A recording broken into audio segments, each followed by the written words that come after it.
economics, first we need to know the meaning of economics. So what is the meaning of economics?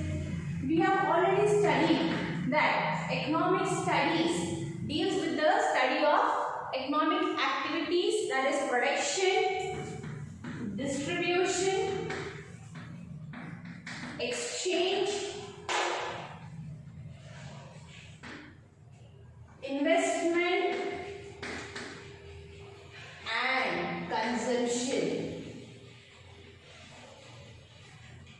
Now, we have already completed what economic activities are and what are non-economic activities. We have studied in detail, and I hope you all must have gone through the previous video and you must have understood the concepts in detail. Now here, to know the economics definition, we should know the meaning, that is economics deals with the study of economic activities, that is production, distribution, exchange, investment and consumption. It is an effort put by man to satisfy his unlimited wants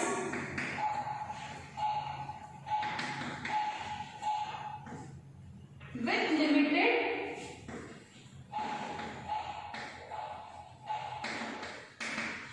resources. So man is putting his never-ending efforts. Man is always trying to satisfy his unlimited wants with the limited resources. So we all have already studied that human wants are unlimited and the resources to satisfy these wants are limited. Now how we are going to use this limited resources in order to satisfy our unlimited wants with the alternative uses, means every resource will be put an alternative uses. So we are going to study these two with the definitions given by different economists. Now, as we have already studied that economics deals with the economic activities. We know people are engaged in different activities like business, trade, agriculture and etc. So we have to see that how they are going to satisfy their unlimited wants with the activities they are involved in order to earn money. Man's main motto will be to earn money. So every organization will work in order to earn profit in the form of money. So we can see that there are various people engaged in economic activities. Now, since it has been an economic problem, now what happens is, as we have limited resources and we have to put it into alternative uses, there comes a problem of choice. That means choice in making the wants. Which want has to be satisfied first. So here the problem of choice will be arise. Now with the publication of Adam Smith's book, An Inquiry into Nature and Significance of Economic Sciences in 1776, economics has come into light. That means Adam Smith is a father of economics. Adam Smith is regarded as the father of economics. Now Adam Smith is regarded as the father of economics. So he has defined economics. He gave the meaning of economics as, this economics is divided into two Greek words, that is oikos and yemen. These are the two Greek words. Meaning of economics is household management. That means household management means how to manage our economy with the available resources. We know that resources are scarce. So here when there are scarce resources, we need to make a choice. Why to make a choice? Because we cannot satisfy all our unlimited wants. So we have to compare between the want, which want has to be satisfied first. So this creates the problem of choice. So here Adam Smith in his book, he gave us the prescribed definition of economics. Not only Adam Smith, other economists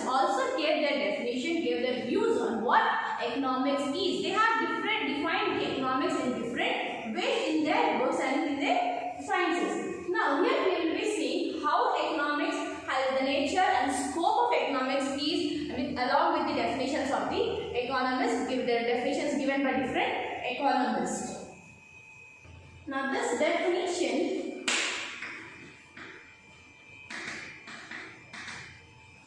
of economics is given by various economists, and they are of different names. That means first is wealth definition, second welfare definition, third is scarcity definition, and fourth is growth definition. Now these four definitions are defined by different economists. Wealth is defined by Adam Smith, who is the father of our nation, and welfare is given by Alfred Marshall. Scarcity is given by Leonard Robbins, and growth is given by the Nobel Prize winner Professor A. Samuelson. So these are the four economists who have defined economics in four different ways. Adam Smith regarded economics as wealth of the nation. Alfred Marshall has regarded economics as welfare. Welfare means for the benefit of the people. Whatever we are doing for the welfare of the people is called as welfare. Now, Leonard Robbins has given the definition as scarcity, and Professor A. Samuelson has described it as growth. So these four economists have defined economics in their publications as wealth, welfare, scarcity, and growth. All the four definitions will be given in detail. We will be learning in detail about the four definitions and how they have defined, how these economists have defined economics, and on what grounds it has been criticized. We can see that Adam Smith has given it on wealth, and this wealth definition was criticized by Alfred Marshall, and it is regarding it as wealth, and it is given as wealth. And he shifted his emphasis from wealth to welfare, and Leonard Robbins has shifted from wealth, welfare to scarcity, because he pointed out that the resources which are available are scarce. So we cannot say whatever is produced will be helpful to satisfy all our wants. Now Professor A. Samuelson, he has given the other definition for economics as economics is regarded as growth, that is allocating the scarce resources in order to satisfy our unlimited want with the limited resources. So now let us see how these economists are going to define economics in different ways.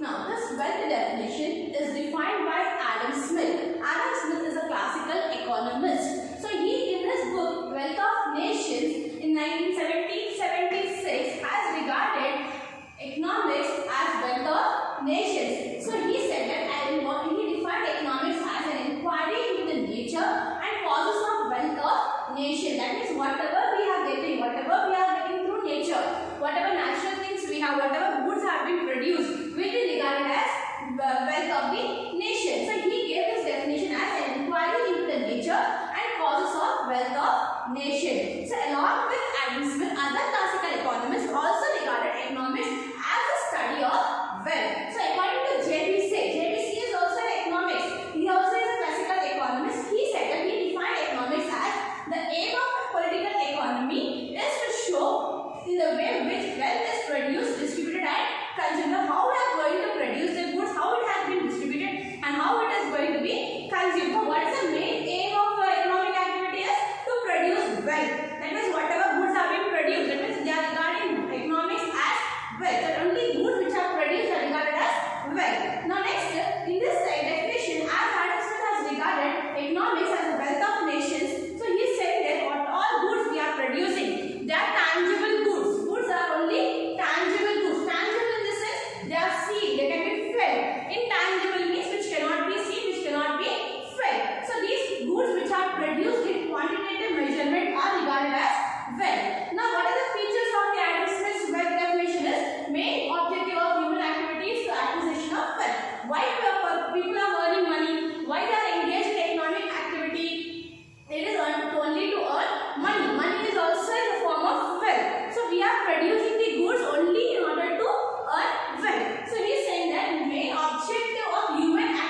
point. He is not true to the point. So that's why this definition was criticized on the following grounds. Now this definition was criticized by Carney, Ruskin and other criticisms who have said that wealth is not only a good which is produced. They have only discussed about the ordinary man's life and have neglected the economic man. So it has to be treated as an ordinary man. That means every person, whether he is in an economic activity or not, which should be regarded as to earn wealth. So that means every person will acquire wealth. So he is not taking into consideration about the ordinary man life, but he is only bothered about the economic man. Economic man is a person who will earn his livelihood, who is a person who earns income, who is engaged in an economic activity. So there are many people who are not engaged in economic activity, but they are consuming the goods and services. So this he has not given any importance to ordinary man life and has only given importance to economic man. That's why they treated this economics as dismal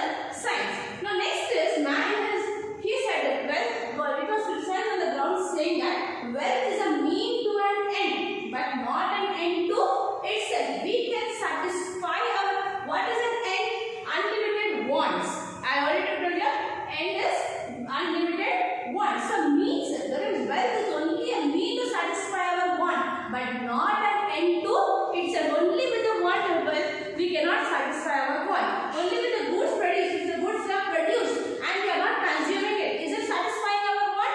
No. So he is saying that only wealth is not a mean to an end, but an end to itself. On that ground it was criticized. Next he has given importance only to materialistic human activities. Materialistic human activities means all the goods which are produced and which are measured in huge quantities are regarded as well. As I have told you all that they are tangible.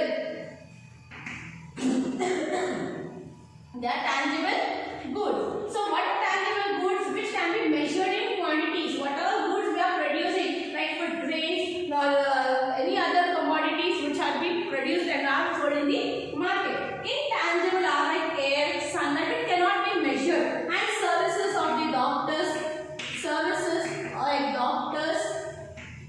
air, natural things, sunlight and all are intangible goods. So these are all intangible. So he has given only importance to materialistic human activities and has not regarded about the non-materialistic objects. So on that ground also it was criticized. He said that he has given importance only to production side and has negated the distribution side. That means only he said that all the goods which are produced are regarded as well. And what about the distribution? How the people are consuming? Are the people satisfied with the goods which are produced? And are not given the definition of the Adam Smith, what he has regarded that economics as a goods which are produced as wealth. So this definition is not clear about what economics is. So on this grounds it was criticized by different economists. And after his criticisms, Alfred Marshall he started giving his own definition. Now let us see the definition given by Alfred Marshall. Now Alfred Marshall has given his definition on welfare definition. So he has regarded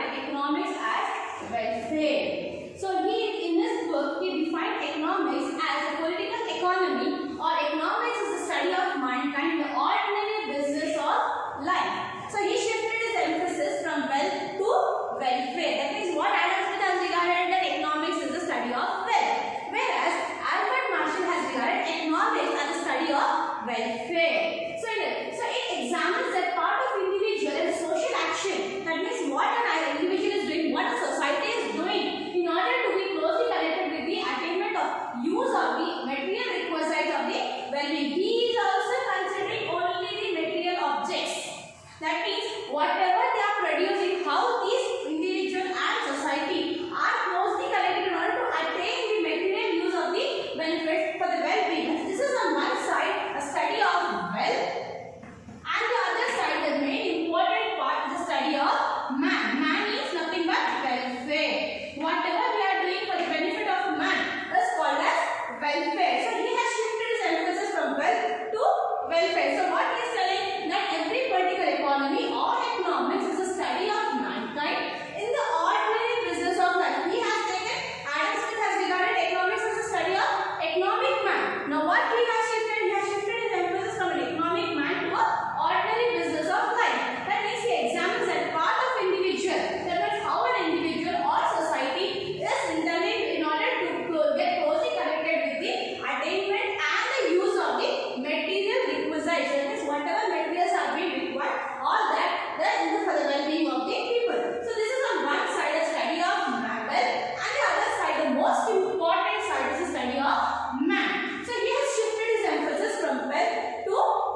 Alfred Marshall, as he has regarded economics as a study of welfare. He has regarded it as an ordinary man's life and has neglected the economic man, and he has regarded only material objects and neglected the non-material objects. So what are the important features here? Marshall used the term economics to make it similar to physics.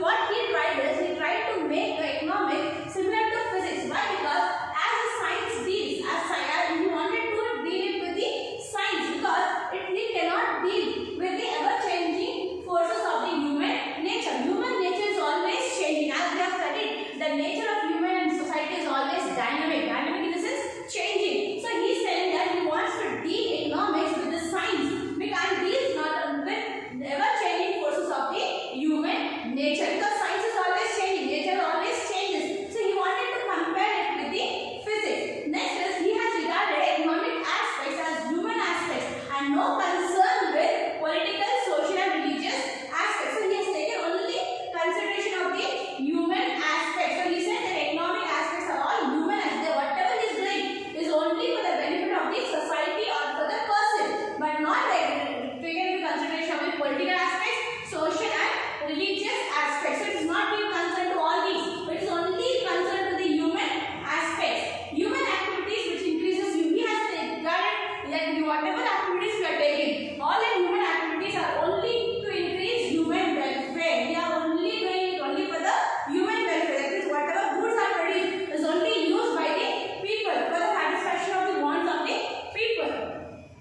Here he has given importance to man and his welfare, has regarded wealth as a means for promoting human welfare. He is telling that whatever goods we are producing is only for the welfare of the people. So all the goods which are produced are only for the promotion of the human welfare.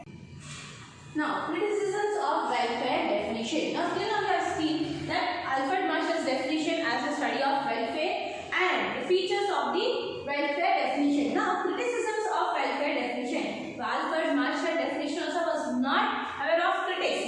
This definition also was criticized by several economists. Now, Leonard Robbins is a person, is an economist who has criticized Alfred Marshall definition in his book Essay and Significance of Economic Sciences. What he has criticized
wheat or I can produce rice. So I have to make an alternative. If I want to produce rice, I have to omit wheat. If I want to produce wheat, I should omit the rice. So in this way, I can use the same piece of land to produce only one crop, but all multiple crops cannot be grown on the same land. So now suppose if I want to have, if I want us to have an ice cream, or at the same time I want to drink coffee. Both ice cream and coffee I cannot consume together. Either I can eat first ice cream, then go for coffee, or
important theme of the Professor A. Samuelson. So he is saying that we cannot always say that resources are scarce, but we have to put these resources in proper allocation, in proper use. Then only we will get the better patterns as for future as well as for the present situation. So on this ground, his definition was given more importance than Adam Smith, Albert Marshall and scarcity line Leonard Robbins' definition. So this definition has got the growth-oriented definition. So that's why this definition is called as the growth definition. Now let us see the important points of the growth definition. The important points of Professor A. Samuelson's growth definition are: resources are not only scarce but also have several uses. So as Robbins has said that whatever resources are available are scarce, but then they can be put into several uses. He also has regarded economics as dynamic in nature, because whatever goods are produced will be used not only in the present situation but also in the future. Here we have a problem of choice. Yes, there is a problem of choice, but this has then broadened the scope of economics. That means Samuelson's definition is superior to that of the Robbins definition from scarcity, because he has shifted his emphasis from scarcity of resources to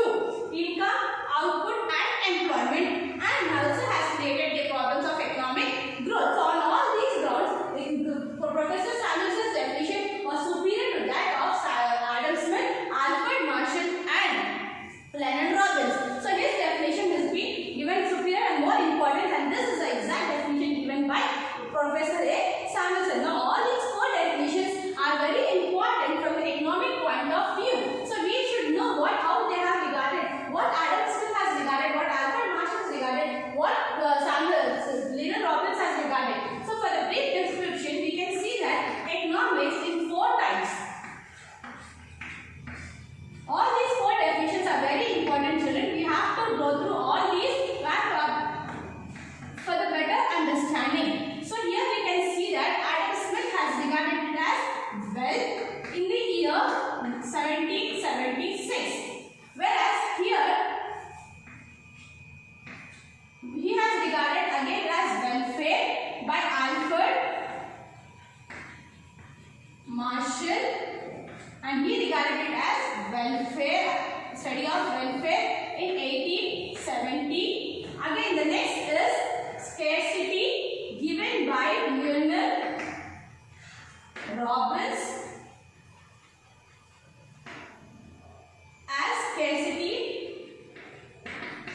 and in the year 1932. And here we have the growth definition. This is given by Professor A. Samuelson in year 1970.